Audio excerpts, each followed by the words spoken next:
What's up, YouTube? Welcome to my channel. And in this particular video, I'm going to be reading a horary chart that I casted to answer the question of where are my keys? And so I normally don't misplace my keys, but this was to one of my older vehicles, and I'm actually getting ready to sell it.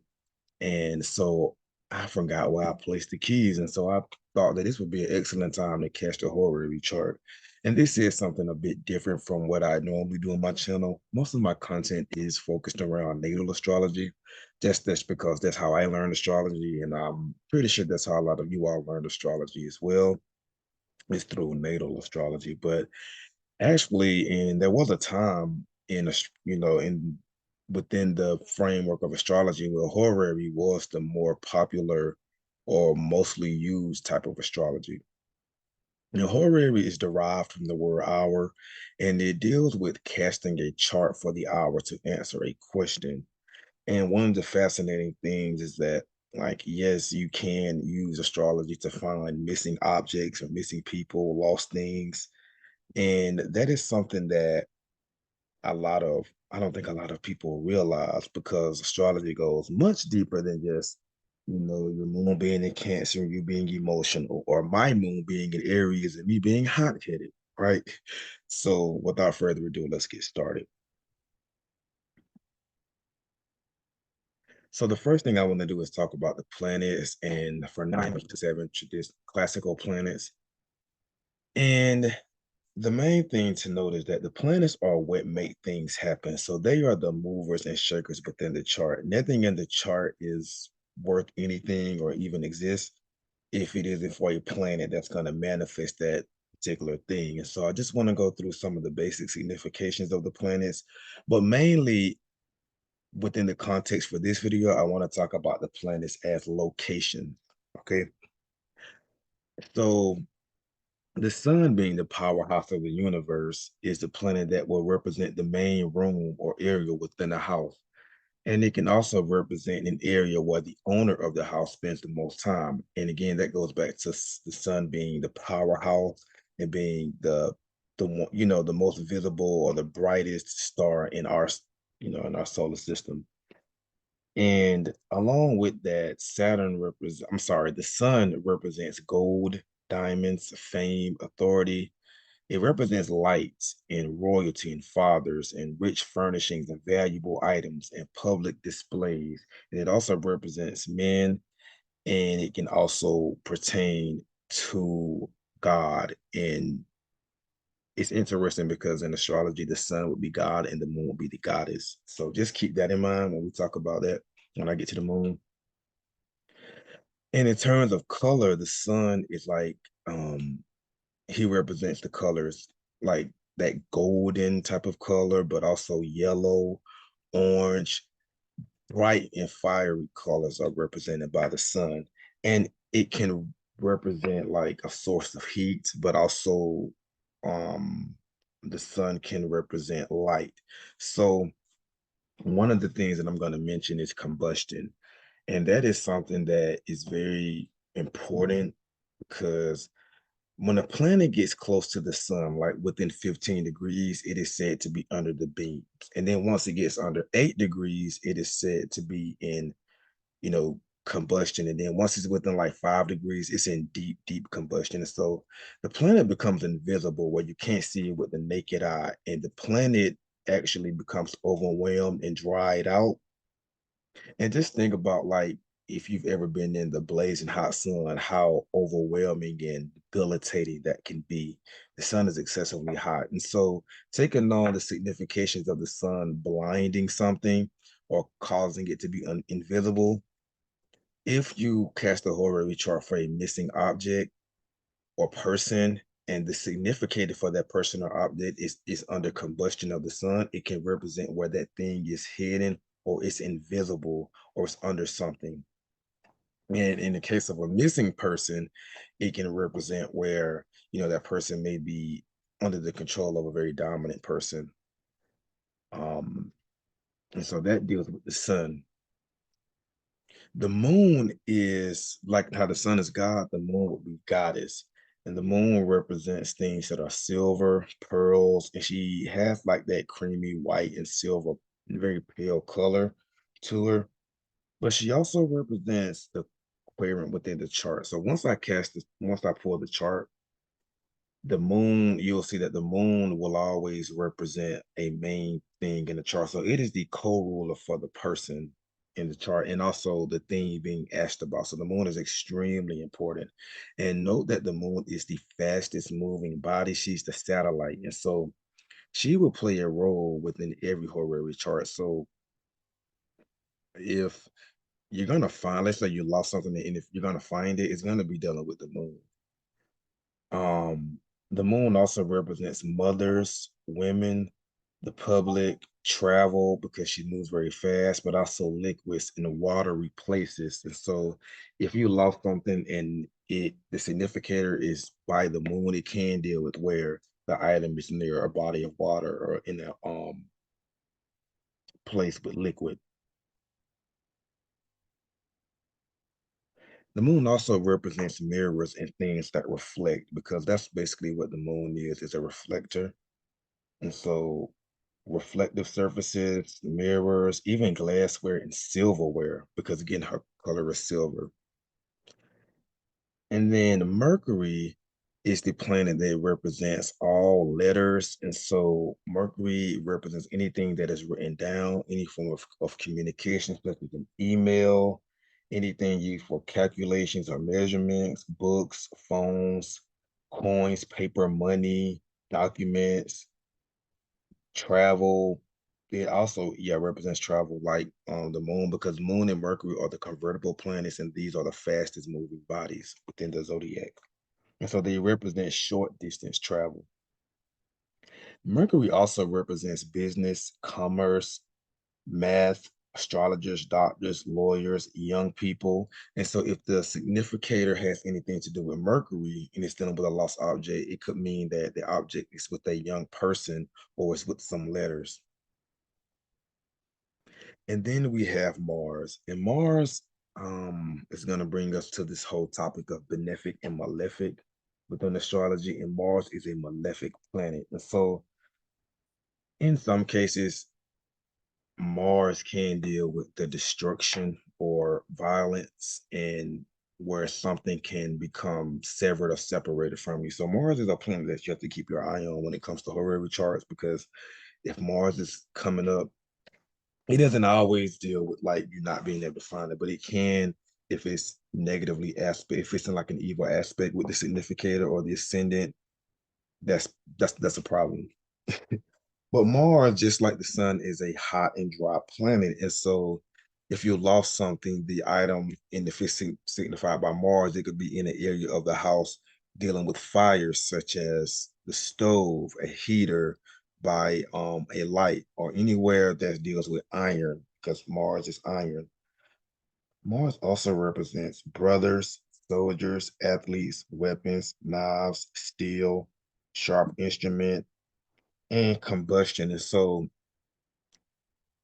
well, not combustion like dealing with the sun, but it can deal with combustible things like an engine. So let's say you got like you work on cars and you have an engine, like and you just have some like an engine or something laying around your garage and you lost your phone and Mars comes up and some other things comes up. That could let you know the phone might be by an engine. It may be by something that is combustible.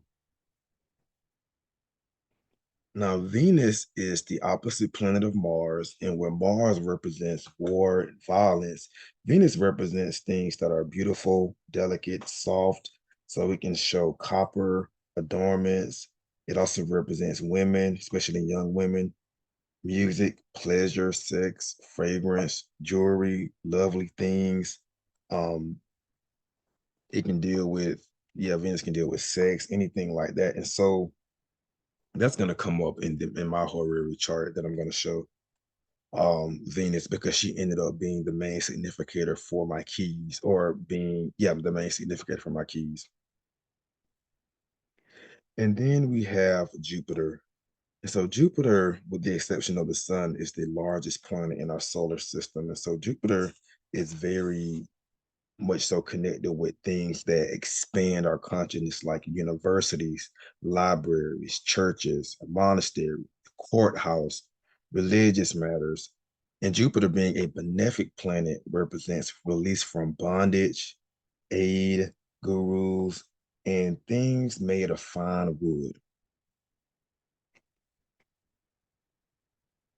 And then we have Saturn, and Saturn is a malefic, just like Mars. And so we have to be weary when we see Saturn doing certain things in in a horary chart. But Saturn being the opposite planet, Saturn is the planet that is furthest away from the sun and the moon. And so while the sun and the moon signify royalty, light, illumination, Saturn signifies anti-forces like Satan, but he also represents coldness and darkness. He's an excessively cold and dry planet. And so Saturn represents things that are heavy, hindered, covered, old. It can represent like lead, forgetfulness, restriction, elderly people, again, old things, imprisonment, misery, decay, horrid smells, leather, skin, bones, agriculture, soil. So if Saturn, let's say Saturn is conjunct the horary ascendant, and let's say he's in bad shape, like he's retrograde in the sign of his detriment or fall, this will suggest that the matter will not end well, and often misfortune intervenes to render the original question not even, relevant. So Saturn, again, is a planet you have to keep your eye on. But it all goes back to dignity, which is, if you've been following my channel, I speak a lot about the essential dignity of planets. And so Saturn in his own signs like Libra, Aquarius, Capricorn, um, it's not the same as Saturn in Aries or Cancer or Leo, because in those signs he's going to be more challenged and be more malefic. So keep that in mind. And then I'll just go ahead and mention Uranus, Neptune, and Pluto. Uranus represents modern gadgets, technology, eccentric people, also astrology, sudden change. And so Uranus could show where the missing object may be near like a computer or a phone. So similar to Mercury. And Uranus is the higher octave of Mercury. But Uranus also represents airplanes and aircraft and air travel. So, and then Neptune represents things that dissolve. So Neptune is a very elusive planet. So he can, well, the planet, I don't think Neptune is a he. But Neptune can represent chemicals, smoke, fog, medicine, drugs, anything that alters your state, things made of glass, scams, drownings, idealization, absent-mindedness. So a lot of times if you lose something and you weren't paying attention, Neptune is going to show up prominently because it can deal with like inattention. And then Pluto is the planet that is considered to be the higher octave of Mars. And so Pluto can represent powers beyond your control, insurance, extreme measures, life-changing events. In some cases, Pluto, if the missing object is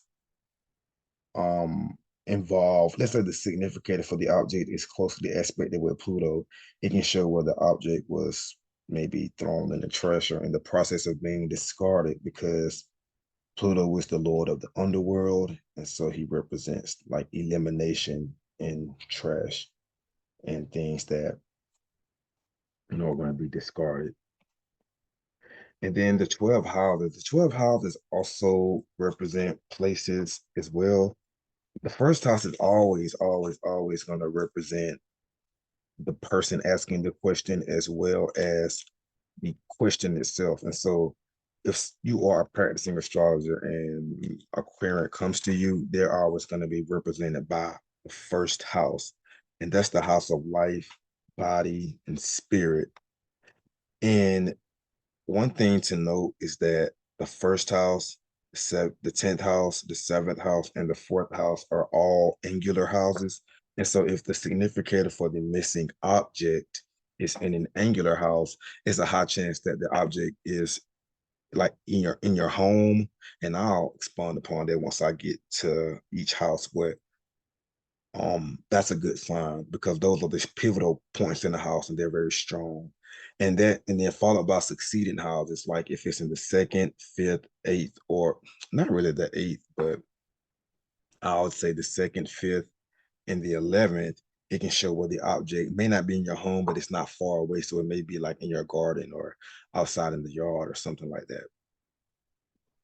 But the first house will represent, in terms of location, the area where the person spends the most time. So it can represent where the object may be on their body. And if they lost something, the object is probably somewhere that they frequent very often. It's nearby, and it could be in an entryway or with multicolored items because Mercury is the planet that is the significator for the first house. And then the second house is very important in missing objects because the second house represents our movable possessions. And so we will always look at the second house when it comes to like if you lose something. And the second house deals with the things that support life. And so it could show where if the significator is in the second house, it could be with maybe jewelry or valuables, things that we value in a safe place, a place where you typically keep money, and it could be with greenish items or things related to the throat or neck. And it could be a place that you overlook because normally the second house is a place where you would normally keep it. And so you may have overlooked that item. And then the third house deals with brothers, siblings, relatives, short trips, change of location, vehicles, letters, paperwork, rumors, and documents. And we notice that the moon has her joy in this house. And so the third house is a cadent house. And so when we find the significant in the third house, that can be problematic because it can show where the missing item may have changed the locations and not be where it should be. And so, well, again, the cadent houses, they fall away from the angles, and so they are associated with movement and change. On the other hand, though, it can deal with where the item may be with a brother, with a sister, with a relative, and or it could be in your car or in your vehicle. And then we have the fourth house. And so the fourth house is known as the subterranean angle because it deals with things that are below the earth. And so it represents real estate and graves and buildings and property. But it also represents our parents, our fathers, elderly things, ancestors, ancestry, and it's based on hidden treasure, again, dealing with the subterranean nature of this house. One important thing to know about the fourth house is that it deals with old or ancient things. It deals with like things that are old. So if the significator is in the fourth house, it can deal with where the atom may be with an elderly person or in the oldest part of the house or with something ancient. The fourth house also represents the immovable goods. So again, like your house, like, but also cities, and it represents the end of matters. And so in other horary charts, it can show if the significant ends up in the fourth house, it can show what something can be coming to an end or in its final stages. And then we have the fifth house, which is the joy of Venus. And so a lot of the things I said about Venus are going to apply to the fifth house because it is the house of love, courtship, affairs, fun, recreation, children, places used for entertainment. It could be a child's room. Let's say you have children and you lost your ring or something. It could, and the significator is in the fifth house. It may show where the ring may be in your child's room. And it can also represent the object being with things of beauty or where your parent keeps their valuables as well, because the fifth house is the second house from the fourth house. And so that is a technique known as derivative houses. And so the second house, so your second house is representing your money. And then when you get to the parents, your fifth house is their second house. So it could represent their valuables. And so keep that in mind. And then we have the house of bad fortune, where Mars, the malefic planet, rejoices. And the sixth house is the house of sickness, infirmities, enemy. And in terms of locations, it can represent being in a sick room, in a place related to medicine, or where or it could be like with an employee. And because it is a cadent house that is falling away from an angle, it can show where the missing item could be like in a state of transition, or it could have moved from one place to another. So, and the sixth house does not form a natural aspect with the ascendant. So it is in aversion to the ascendant, meaning it is blinded. So it can show where the object may be beneath something that blocks the view, or the missing item may be in a location other than where you think it should be. And so, if the significator falls in the sixth house, don't even waste your time looking for it and when you think it should be. And then we have the seventh house, which is the setting angle. And this is the house that can deal with sunset, nightfalls, marriage, a spouse, business partners, lovers, the other party within a contract, but also your open enemies. And in terms of locations, it can show where the object may be with a person, with another person that is close to you, or with a partner, or where a partner spends a lot of their time, or in the part of the house opposite to where it is usually kept, because the seventh house is opposite of the ascendant. So there's the oppositional theme. And it can be kept with something dark or black. And then the eighth house is known as the idle house, because just like the sixth house, it does not form a natural aspect with the ascendant. So it is invisible to the ascendant. And so it can deal with places in terms of location. The eighth house can deal with things that lie obscurely, a location that's protected and hidden away from view. Um, Idle places that are visited infrequently. So if there's an area in your house, like your basement, or maybe a certain room that you rarely go to, that would be the eighth house. The eighth house is also like the bathroom as well. And it could also be in the home of the person's child. And in some cases, the eighth house can show where the item may be in the garbage or in the trash or disposed of.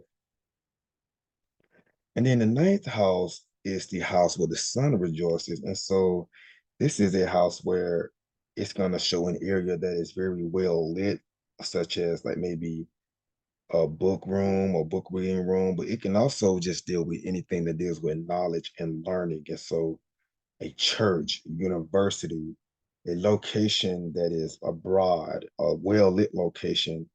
It could be with a university student. It could be near the significant. It could be near a source of heat, even. And then the 10th house. And so notice the ninth house is a Caden house, but it doesn't take on some of the negative significations that the sixth house and the eighth house does, because it is connected to the ascendant through a superior trine. And so it is connected with the ascendant. And because the sun rejoices here, it adds that level of visibility and recognition to the ninth house. But it is still a Caden house nonetheless. And then we have the 10th house, which is the culminating angle. So it is the house opposite of the subterranean fourth house. And so where the fourth house deals with things that are hidden and not very visible, the 10th house deals with things that are public. And so in terms of location, it could deal with a very visible or highly visited area within a location or in your house. The most visited place is a very public place. So it can represent your job even. You may have left, if the significator is involved with the 10th house, you may have lost the item at your job, which is basically your home away from home for a lot of people, or in a lot of cases. Um, it could be with the mother, because the 10th house is associated with the mother, or a place used by her. It could also be in an area where your spouse may hide things or bury treasure. So it could be near also maybe something that is red or pink.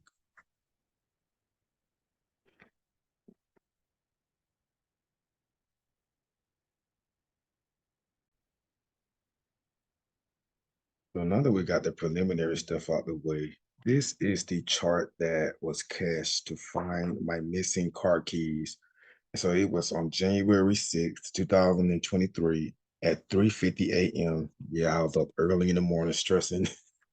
And it was during a moon hour, a Venus day.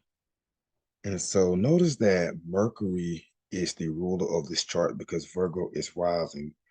And Mercury deals with car keys, communication, um, things like this. So it is very much so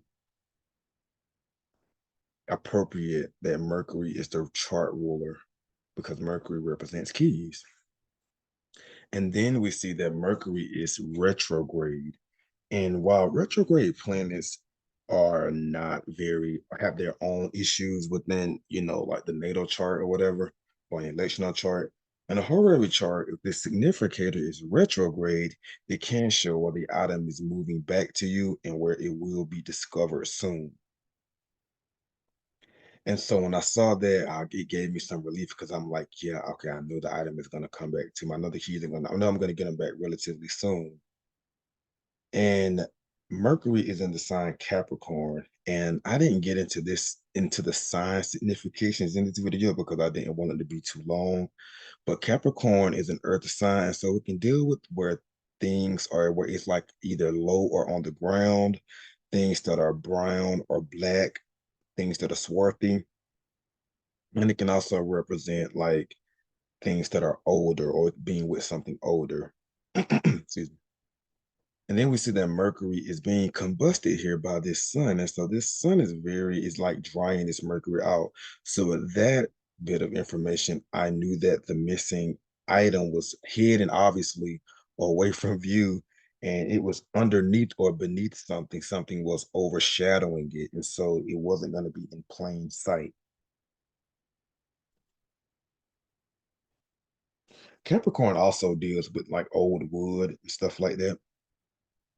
And then with this being in the fourth house, remember I said the fourth house can deal with the oldest room in the house or it being with the oldest person in the house. And the fourth house is angular, so we know that it is within the home. And so another thing we want to look at is in this chart, we have Venus that is on the second house cusp. I'm sorry, we have Taurus, we have Libra on the second house cusp, and Venus is ruling this second house and it's in the fifth house. And the reason we look at the second house is again, the second house deals with our movable assets. And so with it being in the fifth house represents well, first, let's talk about Libra and Aquarius. Those are both air signs, and air signs deal with things that are either up high, above the waist, um, and it can show where something may be at our level. So we contrast that with earth signs, which can deal with where things may be down low or grounded, and with the air signs, they may be up high.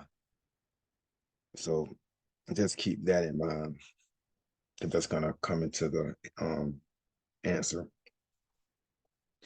And then Venus is in the fifth house, and the fifth house represents like display, um, like fragrance, beauty, cologne, perfume, and it can deal with like beautiful items. It being in a large, it being in an area where it is a lot of traffic, if you know what I mean. So the fifth house is a very public house, and so that can show where, okay, if I start combining these significations, I see that the item is in the oldest part of the house, or it could be with an older person, and it is hidden away from view. And with the ruler of the second being Venus, I know it could be with things that are beautiful, like again, perfume, maybe some delicacies, maybe um something that is embroidered, like embroidery or whatever. And with it being in the fifth house, I know that it could be near something used for entertainment. And in the house, that could be like, the entertainment system that, you have in your house. And so I'm thinking as I was looking at this chart. And then I looked at the moon. The moon is the co-significator for the querent or the person asking the question, which in this case would be me. And it is also the significator for the keys itself. And so the moon is in Cancer in her own sign, and she's in the 10th house. So she's in the angular house as well. So again, I'm like, okay, I know I'm gonna find it. And the 10th house deals with the mother, and the moon also represents mothers and women, and it is forming an opposition to the Mercury and the sun. So this is the full moon chart, and the moon is angular. And then I wanted to look at the ruler of the fourth house to get a better understanding of again where the item might be. And here we see that Sagittarius is on the fourth house with Jupiter ruling this house in the seventh house. And so this would show where the keys are not with the chart hold with the Aquarian, they're with somebody else, they're with another party that lives within the house. And so when you take all of that to get into consideration, I ended up finding the keys on the next day at like 2:30 p.m. What happened was they were in their usual spot, and they were in an area that I had overlooked. And it was in my grandmother's room and in a dresser. And on that dresser, she has all of her perfumery and other just like, very Venusian type things on the dresser. And when I asked her where they were, she said they were in the area where it always was, but it was hidden beneath something. And so with her discovering the keys, that is dealing with this moon opposition right here, the moon being strong and upholding these planets. And it also shows with her being, the oldest person in the house, the fourth house dealing with being with an elderly person. And then with Mercury retrograde, I found it relatively fast. And the ruler of the fourth and the seventh, it being in an environment of another person. And so I just thought that that was very interesting how um I was literally like taking notes on this chart, trying to, decode it when she came and said, "Hey, I found the keys." And I'm like, "What?" And the funny thing is, I low-key wish I would have been able to find them without her like finding them to kind of test this out. But I was in the process of pulling a chart when she found them. And will attribute that to this moon in Cancer being so strong and the fact that it is opposing the significator, which could show where um, maybe the person that found or discovered the item is signified by the opposing planet.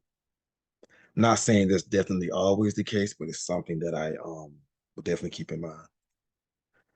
And so I hope you all find this video insightful. Again, I know it's a little different from what I normally do, but I wanted to mix things up and stop talking about natal astrology all the time.